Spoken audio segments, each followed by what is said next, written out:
So, welcome, Sally.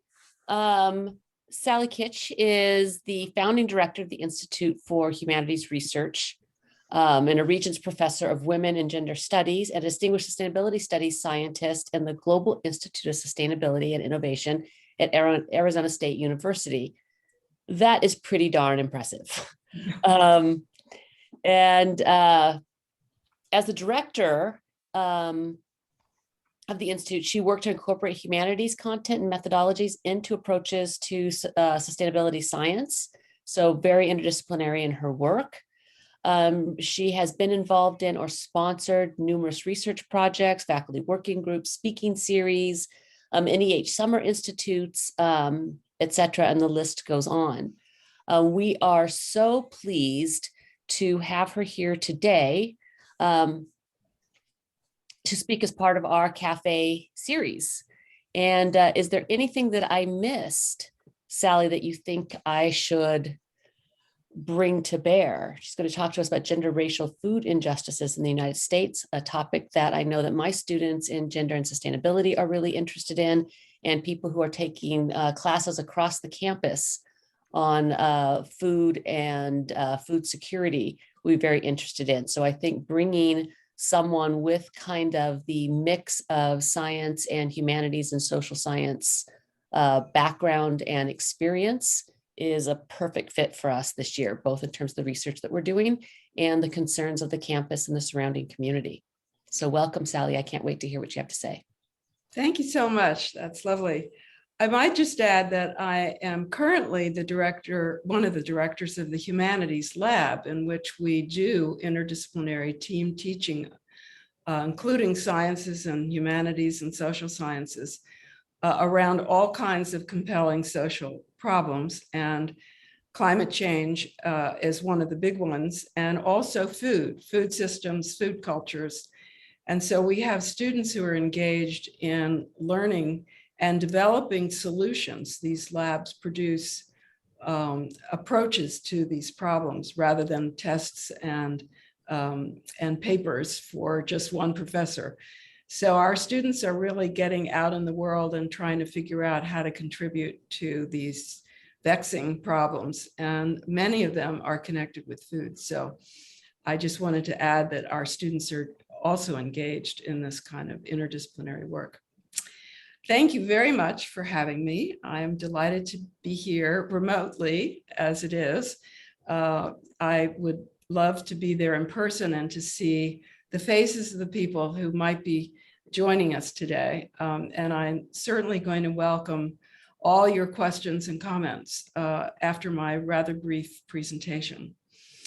What I'm going to talk about today is part of a larger project on gender and racial food injustices in the United States. The project so far has resulted in a team-written article and will be a conference presentation at an international conference planned for June 2022 in Taiwan, where people from around the world will be coming together and looking at food and food injustices and justice. So it should be a very interesting experience. We're crossing our fingers that Taiwan will actually open its borders and let us in by June, because they've been closed down for a while. So I wanted to start with some of the general ideas in our group and talk about what food injustice actually means.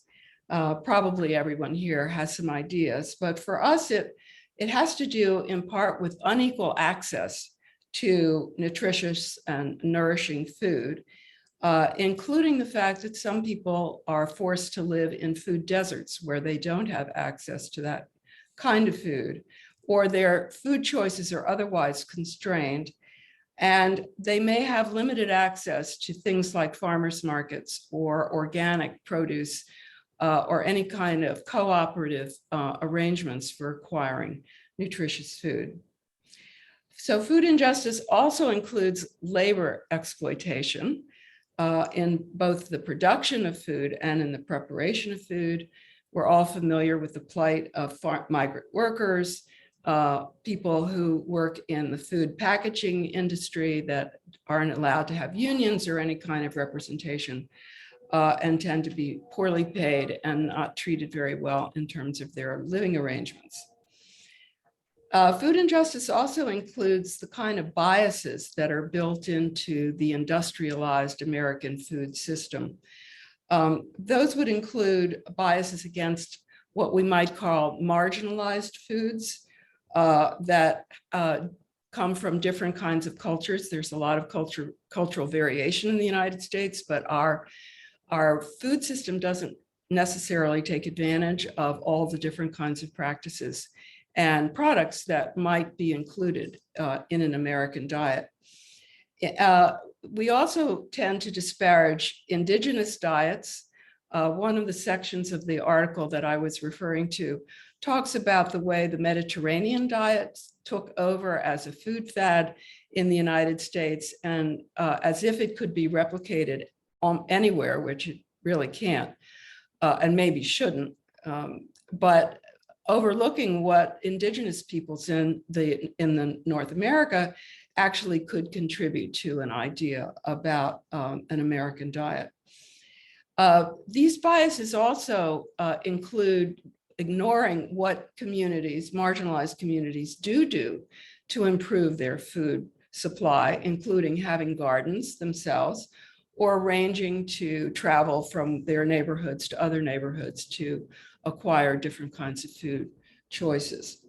One of the places that these biases are quite evident tend to be in food lunch programs in schools, which tend to promote a so-called American diet without indigenous or other kinds of ethnic foods included, and promote something they think of as an American diet that all children will like and eat, instead of taking advantage of what some of the possibilities might be within the communities that they serve.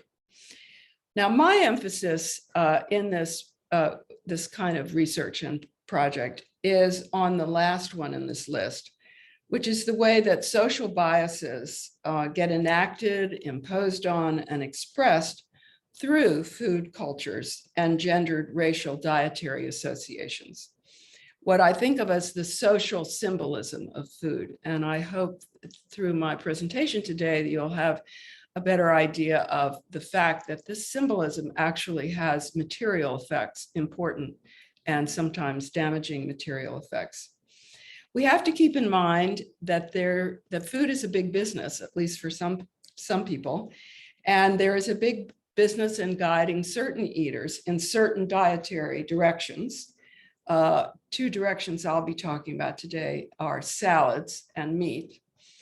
And there are also big profits in promoting food and diet fads.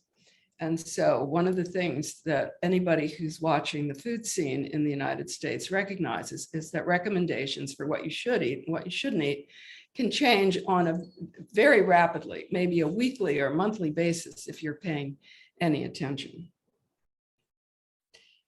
So what are the impacts of these food injustices? Here are a few of them.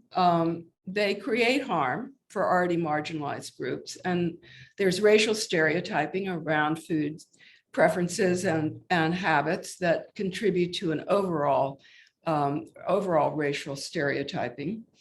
It also can exacerbate environmental hazards because there is evidence that alternative foodways that are not really supported in the United States could help avoid the kinds of environmental impacts that industrialized farming have inflicted on our country and our earth. There are also material harms because of nutritional deficiencies. And those can lead to life-threatening diseases, including diabetes and eating disorders. I'll say more about those in a little bit. So how do gender and race interact with these harms? Well, the first thing to realize is there's almost no social issue that doesn't have a gender or racial component if you scratch the surface deeply enough. So it's important to just recognize that almost anything you're paying attention to has some sort of racial or gender or racialized gender component. And that is certainly the case with food cultures and systems. Gender and race intersect in most elements of those cultures and systems. So for example, there are very few women or Black farmers in the United States. And what are the reasons for that? There are very few famous women or Black male chefs. And what are the reasons for that? And when neighborhoods lack food options, such as the food deserts I was talking about earlier, it's typically women who have to ride the bus maybe for miles in order to take advantage of better food supplies in other neighborhoods than where they live. Now, as I said earlier, my focus is on the social symbolism of food and ways that social biases get enacted, imposed on, and expressed through food and dietary expectations. So in my part of the article that I mentioned, which is entitled Women and Womanliness, Gendered Food Injustices in American Culture, I start from the premise that food significance extends way beyond its availability, price, or nutritional importance. I focus on the racialized and gendered social symbolism of food, which I argue has greater impact on the lives and status of women than of men, although that symbolism certainly affects both sexes, or all sexes.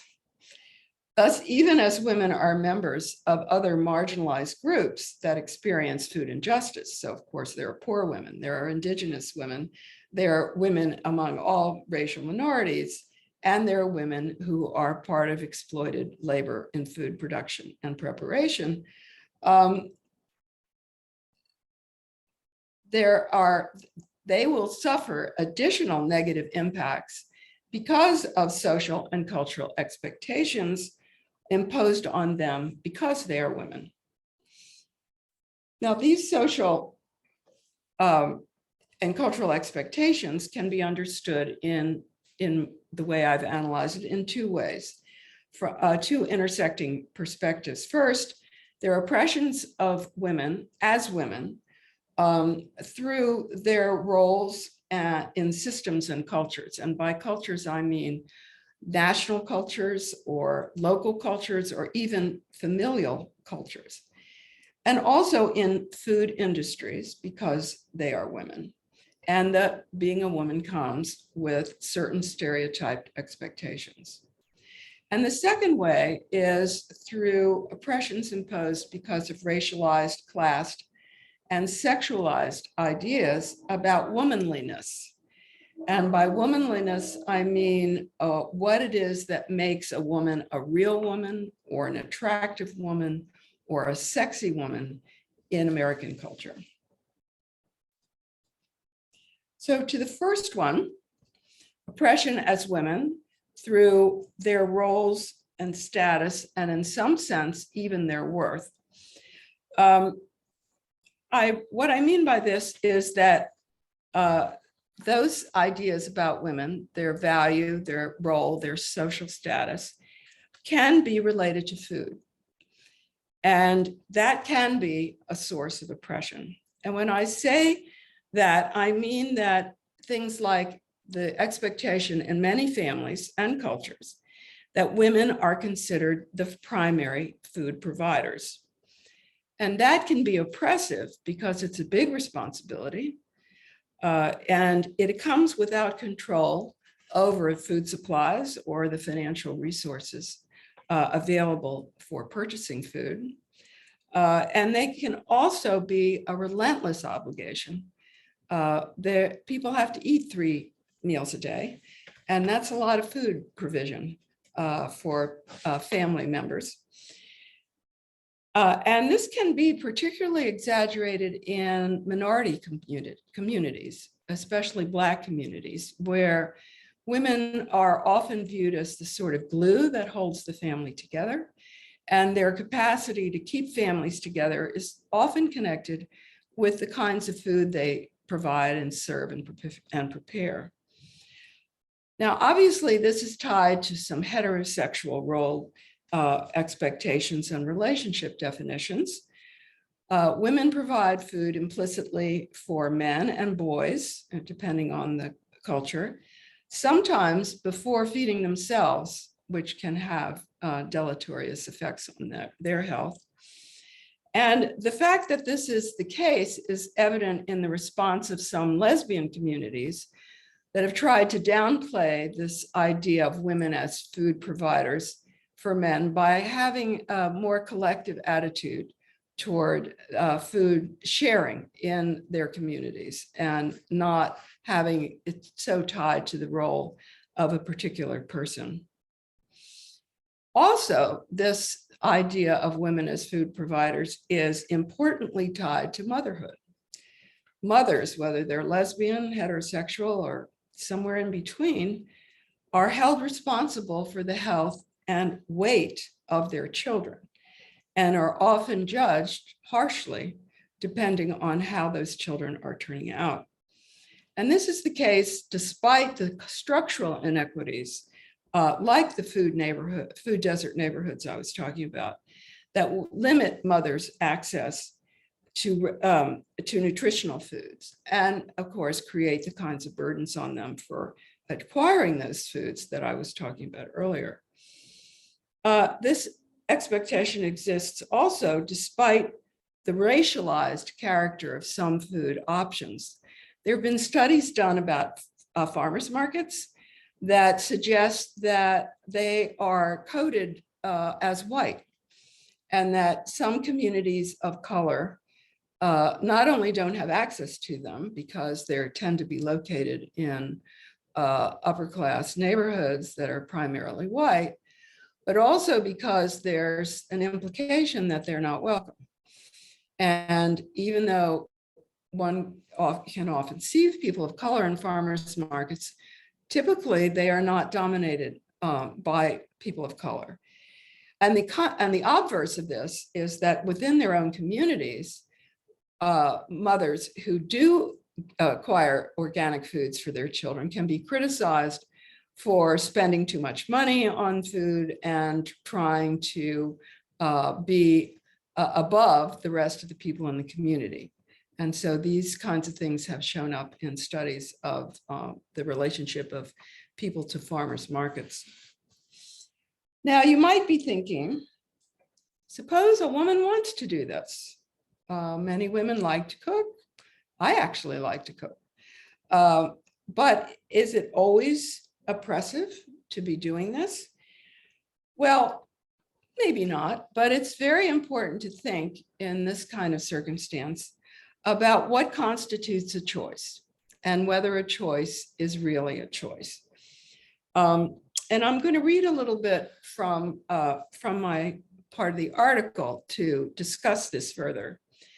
Contemporary post-feminist, usually white, heterosexual women who believe they are choosing to stay home, cook from scratch, maybe even raise their own chickens, may not realize the structural constraints on their choices or how their apparent choices can exacerbate gender inequities and patriarchy, not only within their own families, but in society at large. Which leads to the question, one that we've been grappling with as a society recently over the issue of vaccines.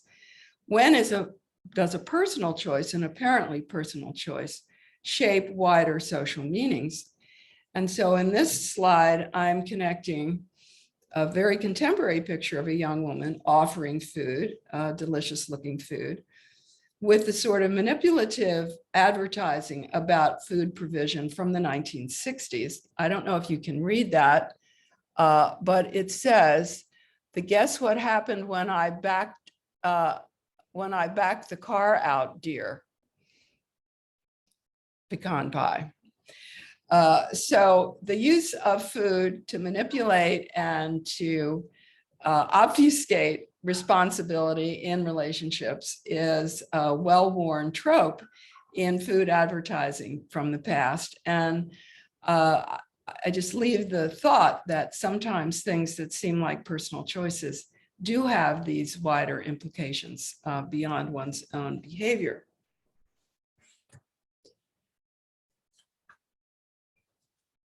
The question might also occur to you, well, wait a minute, haven't things changed? Aren't men more involved in food preparation and provision than they used to be?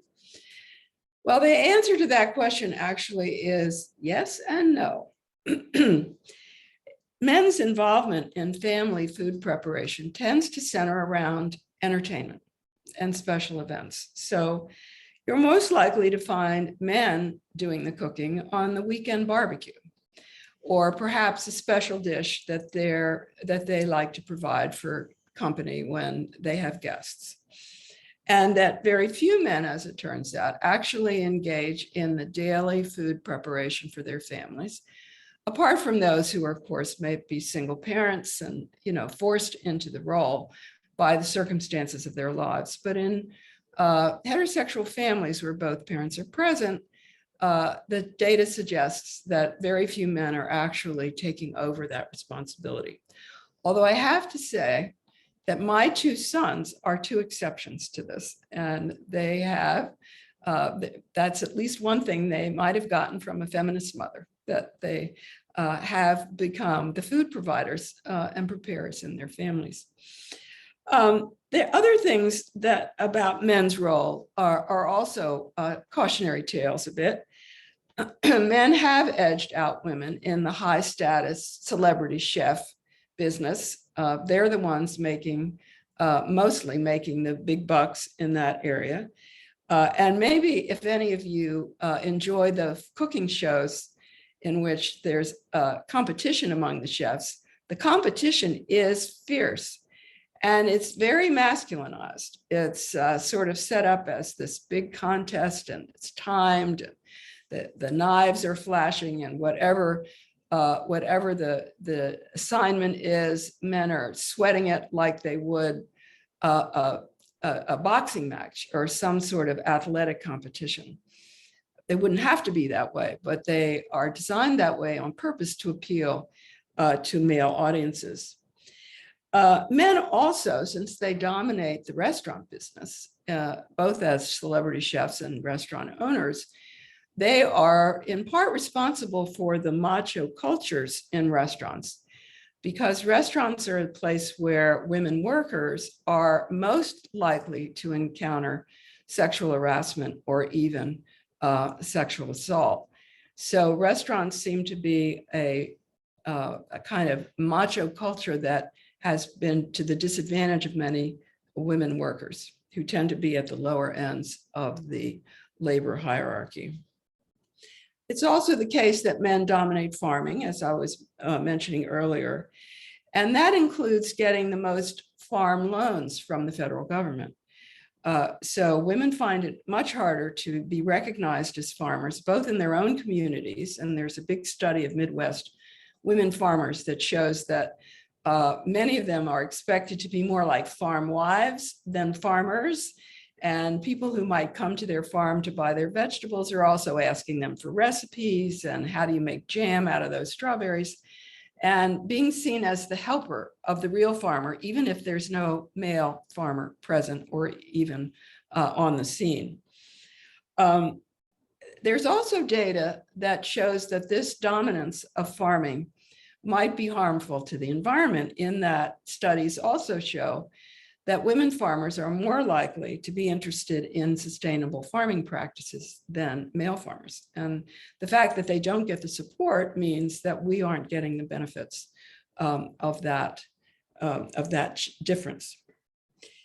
So the second way that I see women being oppressed in food cultures and food systems is through notions about womanliness. The cultural equation of food itself, rather than the role of food provider, with women's identities and social value and sexiness, are pretty strong in our culture, and they're reinforced through advertising all the time.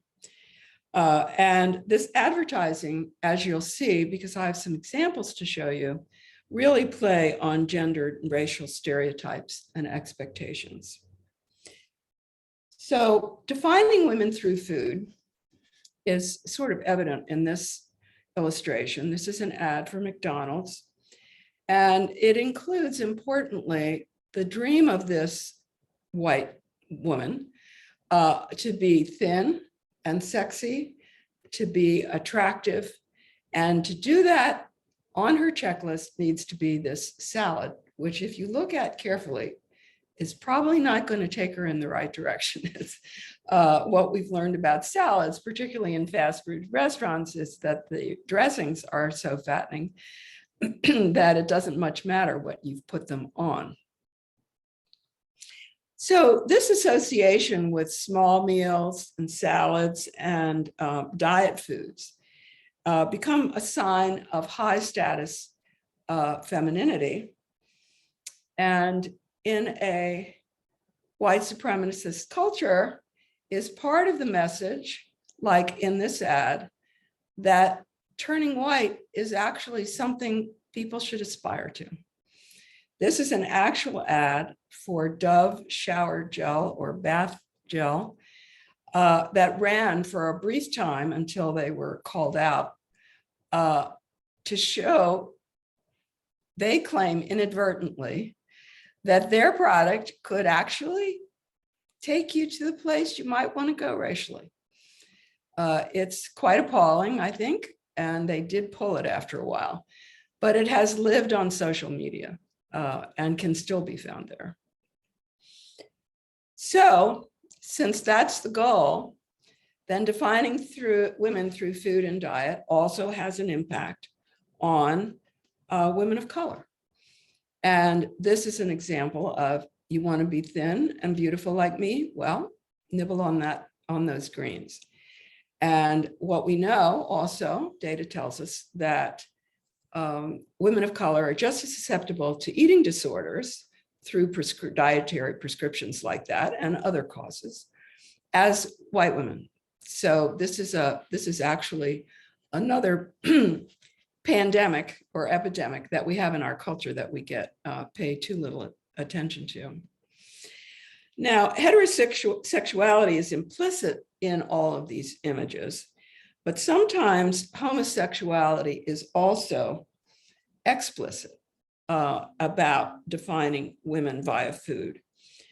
So, for example, we see a woman whose sexuality is actually almost declared because of the food that she's chosen to eat and the gusto with which she is attacking it. And the fact that it is meat is not an accident. And I'll talk a little bit more about that in a minute. So these associations can even result in seeing women as food, rather than as food eaters or food providers. Again, advertising plays a big role in this. And some of these examples are about to get R-rated, so please be prepared. Women are literally depicted sometimes as consumable goods.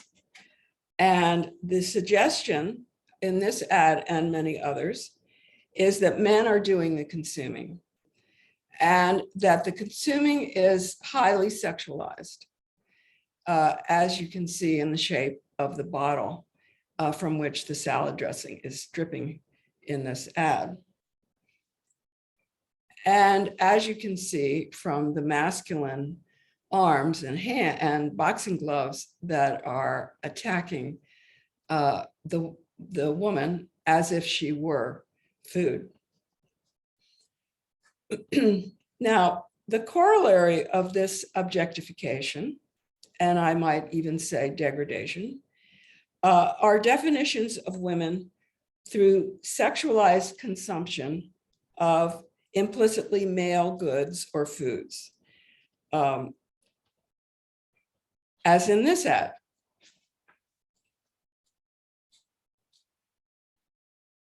Please note, if you haven't already, the phallic shape of the sandwich with which she's being taunted in a highly sexualized victimized way.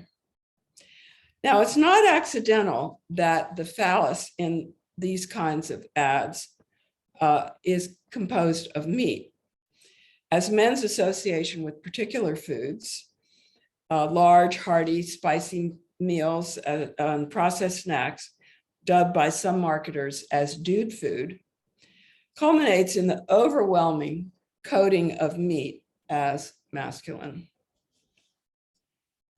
And as the symbol of masculine power. In fact, across many societies, meat eating conveys a message of male dominance, as eaters are thought to absorb a slaughtered animal's prowess.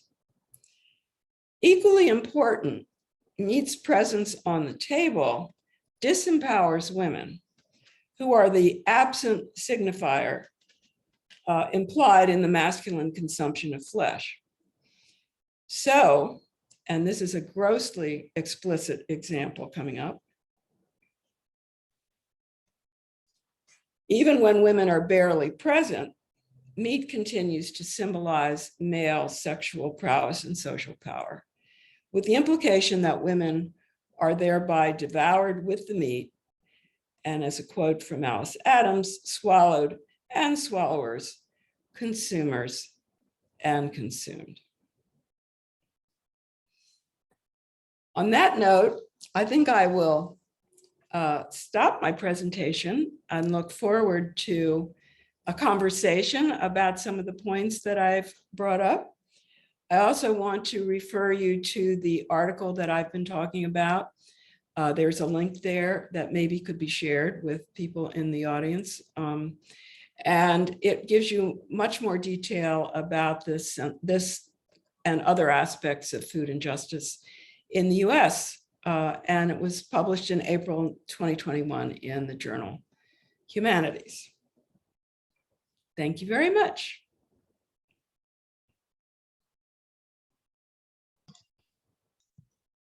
Thank you. Fantastic. So I'm going to see if there are questions, and Queen can help me to see. I'm looking at the chat. There is no question in there. And then I want to look at the Padlet. Maybe people put it in the Padlet. No.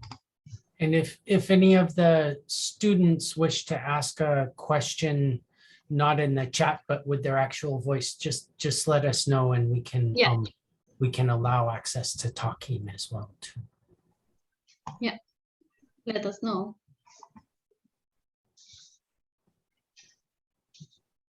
In the meantime, maybe I can start we have a question already from Alexander Serna. Do you have a solution for sustainable methods to fight misogyny in the food industry? Wow. I'd be interested in the meaning of sustainable there. Do you mean things that can last forever, or things having to do with sustainability? I put Alexandra into, I gave her the ability to talk. So Alexandra, you can either type your answer in or unmute yourself, whatever you feel like doing. Okay, I didn't realize I could speak. Thank you.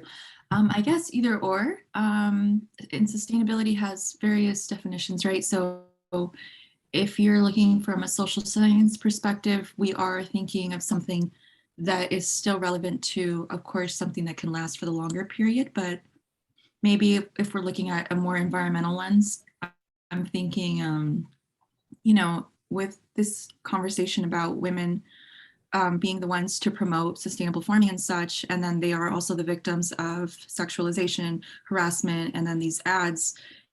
Is there a way that we can include some sort of solution to target all of that? Well, obviously, we would have to start outside of the food system with the kinds of sexist stereotypings and expectations and associations that are quite prevalent in our society in many ways. The food industry and these food cultures exemplify things that exist elsewhere. So for example, the example I gave about the women farmers in Michigan in particular, who reported that their customers, that the people who wanted to buy food from them couldn't believe that they were really the farmers. Well, that can happen in other professions as well. You know, we hear stories, I think it was Supreme Court Justice Sotomayor, who said that the first day she showed up in the court to do her job, somebody who was working there said that she needed to go over there to the office where the secretaries were. And so this can continue to happen. I don't know if the scientists among us here have experienced that they walk into the class and the students want to know where the professor is because they assume you're the TA. So we have this problem throughout our society and not just ours. And so in order to improve food systems and food cultures, we do need to improve our attitudes, our gender and racialized gendered attitudes and society as a whole. And I think the pandemic has illustrated this so vibrantly as the country was shut down for almost a year, maybe it was more than a year. Who was doing the childcare? Who was doing the homeschooling for the kids? Who was sitting next to the kids on the computer? Even if there were two parents present in the home. We found out how dependent we are as a society on women's work, but we have to realize at the same time how undervalued and underpaid that work tends to be. We still have a wage gap between men and women. It's getting smaller and smaller, but it's still significant. And so we have to be willing to address all of these issues in our society as a whole. And maybe for those of us who are engaged in food work of various kinds, research, whatever, we can insist on these things being recognized. And awareness is part of the problem. Education is part of the solution. Because we don't have awareness, because we have kind of knee-jerk responses to things in our lives, we tend not to recognize when we're even doing it ourselves. And so catching ourselves at it and then correcting others when we see it is one important place to start. Yeah, so if I may add, are they really aware? You know, in the university, I notice I'm the managing director and I work as a researcher. And when I do meeting, you see women, men, all kind of diversity. And then I'm the executive director of a society outside for growers. And then I realized when I started the job that when I was doing the meeting, it's all men. It's all white, middle-aged men, even though there are nursery women, and I met them. So why those women, they're not put in leadership role?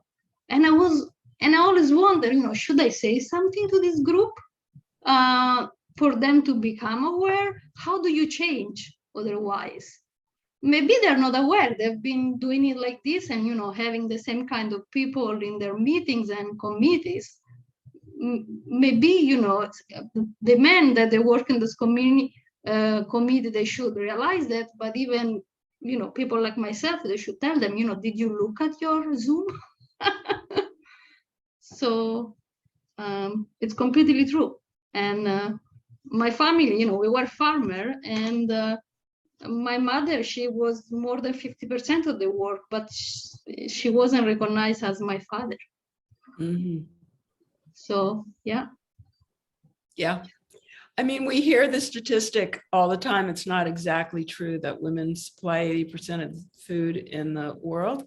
It's not quite right. It kind of varies wildly between different parts of the world. But it's it's often between 65 and 80%. That somewhere in there, women's work is actually is providing food and keeping the human race fed. But there isn't the recognition of their work or valuation of it. And your example is a perfect one. So we have to commit ourselves to addressing this. Now, I don't know why you hesitated to say something, or maybe you finally did say it at some point, but I can understand why someone might say, ooh, do I want to say this here? I mean, because you may not want to get labeled as, oh, there's the troublemaker. Oh, I know who she is. She's the one who's gonna, I don't want to say what I'm thinking, but what kind of breaker you could be characterized as. And it's hard. It's hard to maintain your sense of self and dignity and still speak out in situations where you will be vilified for it. It's difficult. So I recommend women's studies courses to everybody. Yeah. Even science, especially science. We have another question in the chat from Vanessa Gomez Alvarado. And Vanessa asks, well, she says, first, hi, thank you for the lecture. My question is, what role can SNAP and CalFresh, which I believe are both both programs to provide low cost or free food to people in need, play to increase women's life and access to nutritious food, something that may be lacking now? Well, yeah, I know this is a common problem, or people have concern that these programs may not include the kind of education to help people who are using them or dependent on them make good food choices. Now, one of the things I want to recall from my talk is that these users of these programs may live in neighborhoods where they don't have a lot of choices. And that the fact that we as a society allow whole swaths of neighborhoods to exist without a decent grocery store, where there are just liquor stores and convenience stores, so everything's packaged and nothing is fresh, it's a travesty. And our elected officials need to be providing incentives, and some municipalities are doing this, provide incentives so that decent grocery stores and the access to nutritional food is increased in these areas where SNAP users or CalFresh or whatever state you're in kind of food supplement program, so they can actually make those choices. And I would also say, I would wish, and we talk about this a bit in our article, that nutritional values were taught in schools. That was part of the regular elementary school curriculum. We know it happens in some areas. There are urban gardens connected with some schools. There are rural schools may have little farms that they can work on, but it's definitely not prevalent. And it's very difficult for curricula to include this because it's very politicized.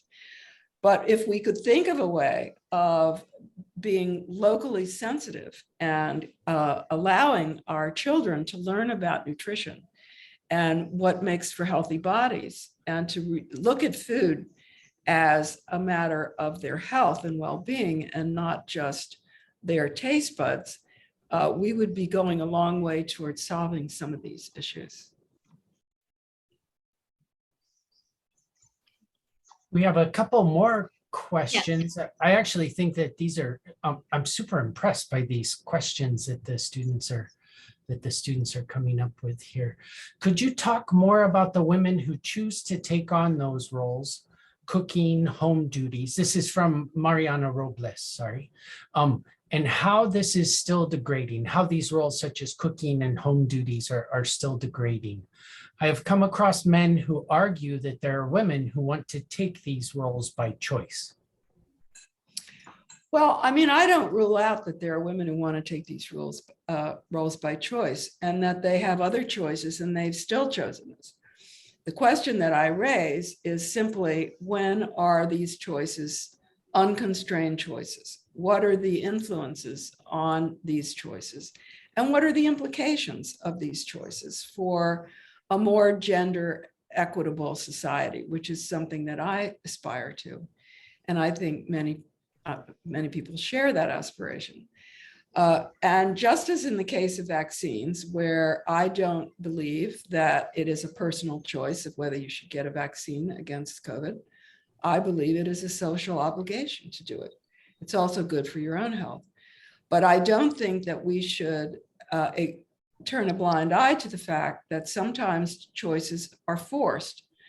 Now, we know that women were confined to these domestic roles because they had very few other choices.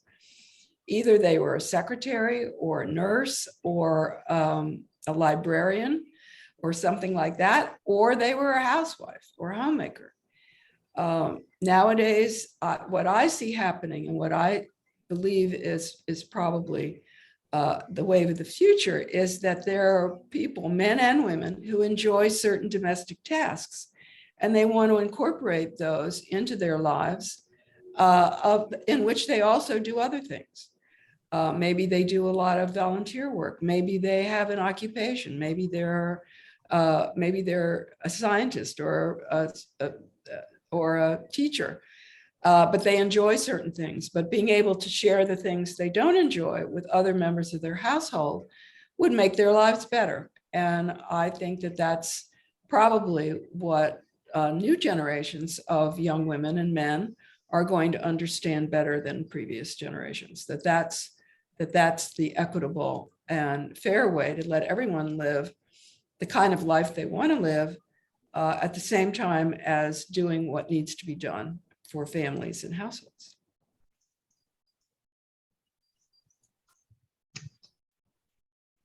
There are two more questions, I think. One on the Q&A, one in the chat, if I don't mistake. Yeah, maybe three. So Kate Huang asks, Professor Kitch, could you please talk more about your food research in/on Taiwan? Many thanks. Well, this conference that I mentioned is part of a larger organization that that actually co-founded and have been involved in since 2013.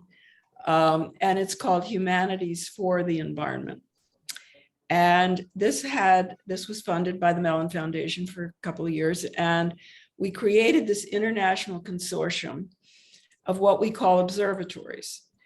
And on each continent right now, except Antarctica, we have an observatory connected with our organization. And each of these observatories does work on the environment from a humanities and arts perspective. And we are sort of loosely connected around that. A couple of years ago, however, we decided that we wanted to have a common theme across all the observatories. And we decided food was going to be it.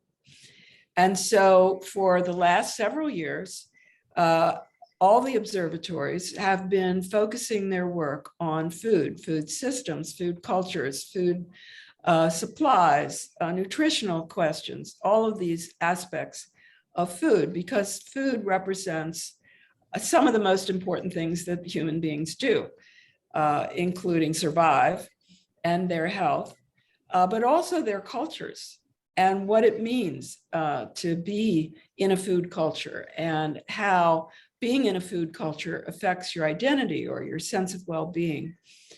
I'm going to give a tiny little anecdote as an example of what I'm talking about. I had the privilege of going to Japan some years ago, also for a conference.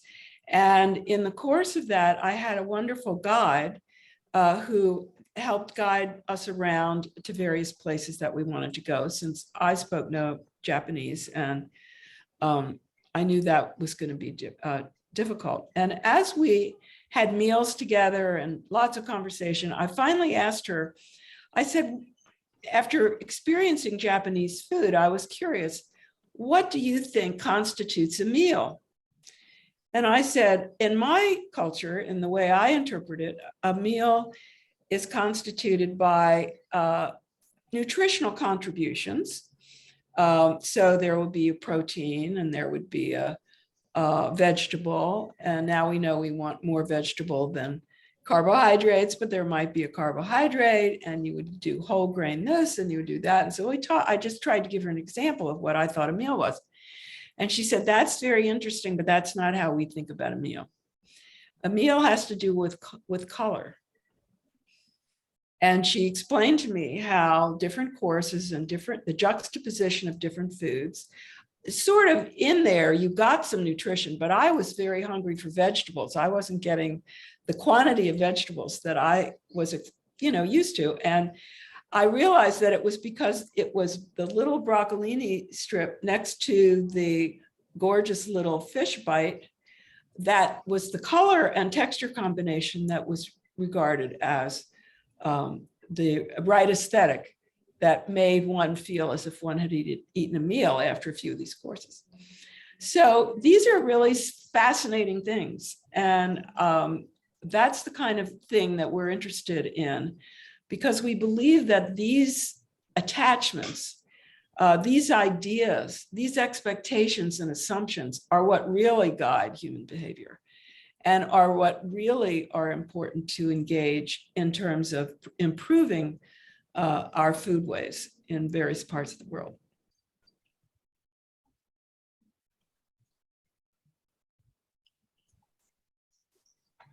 Thank you. Rachel Kim has the next question, and that is, why would you say food is seen as a status symbol in terms of consumption and choice and variety? Essentially, everything is categorized to become associated with certain classes or status symbols. Is that a statement or a question? Essentially, is she saying, agreeing with that idea, or is she? I think that she might have just had to leave, actually, unfortunately. Oh. So I'm afraid that she won't be able to clarify for us. All right. Well, I can answer the first part of the question, which is, why do I say that food is a status symbol? I think it's very obvious that food is a status symbol. I tried to give some illustrations of that if we aspire to be a certain body type, or if we wish to aspire to have certain class associations, we associate certain foods with those acquisitions, with those aspirations. So I tell a story in my article about a young woman, a young Black woman who develops an eating disorder. And one of the ways she develops an eating disorder is that she gets contradictory messages in her family.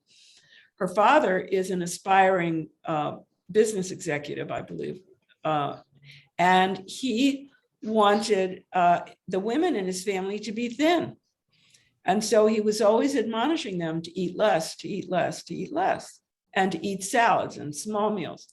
But at the same time, he was bringing in home candy and desserts and treats for them to experience. Well, in addition to a grandmother who happened to be white, who was calling this young woman too dark for the family, this young woman developed an eating disorder, trying to figure out, well, okay, I can't be white, but I can be thin. And so that's what I can control. And that sense of control, as you probably know, is a facet of anorexia nervosa. And that's what she developed, in addition to bulimia, because there were the treats. And so, she was very confused. So it's very clear that food has status implications. I mean, who eats caviar?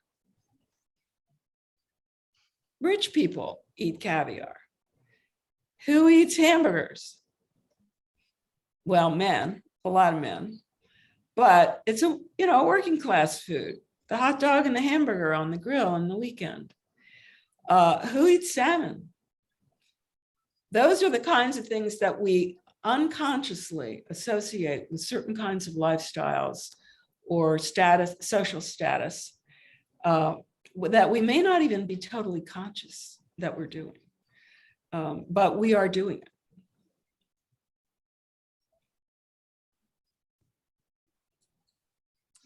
So our last question comes from Fortino Morales, and I think that I should read it. Do you have good examples of policies or programs that do a good job of addressing these gender issues in food and ag? Well, there are good programs that have introduced a more diverse group of children to the idea of being part of the food industry at many levels, not just doing meat packing if you're Latino, or barbecue if you're Black, but understanding that anybody can be educated in all different kinds of food production and preparation. And those are through schools in some ways, but also through culinary institutes that have contributed to the participation of a more diverse group of kids and adults in food production and preparation. I think there are rural programs. I think in this Midwest farmers study that I was referring to, I think they talked about 4-H programs where girls, instead of just raising a prize pony, are also given opportunities to really learn farming skills. So I'm, as an educator, I'm a very big proponent of educational interventions that promote diversity and equity and justice in our society. As far as policies are concerned, those are really more difficult.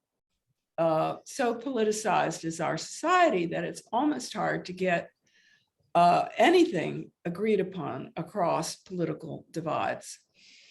But I do think one thing that we all should think about supporting and promoting is unions, because there's a lot of evidence, irrefutable evidence, that unionized workers do better and have better working conditions than ones that aren't. And the substitutes for that, like just a benevolent employer, like Amazon, for example, turn out not to be as benevolent when they don't have to be. And they're in a very profit-oriented society like ours. We have to have something that is a counterweight to the power of the people with the money. And I understand that the history of unions is not wonderful. It doesn't smell like a rose. But I do think that there are ways that unions can be made to work for the kinds of equitable conditions and participation at more levels of society than we currently have. And I think we should worry quite a bit about the economic gaps in our society that are widening all the time. And paying attention to those and demanding fair wages for work is something that we should support.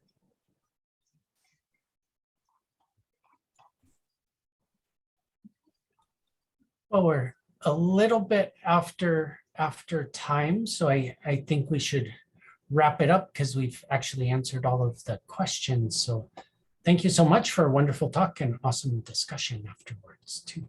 Yeah, thank you so much. It was fantastic. Thank you. Thank you very much for having me. I look forward to seeing you again in person sometime. Yes, we'll organize with Julian. Okay. To have you. Okay. Goodbye.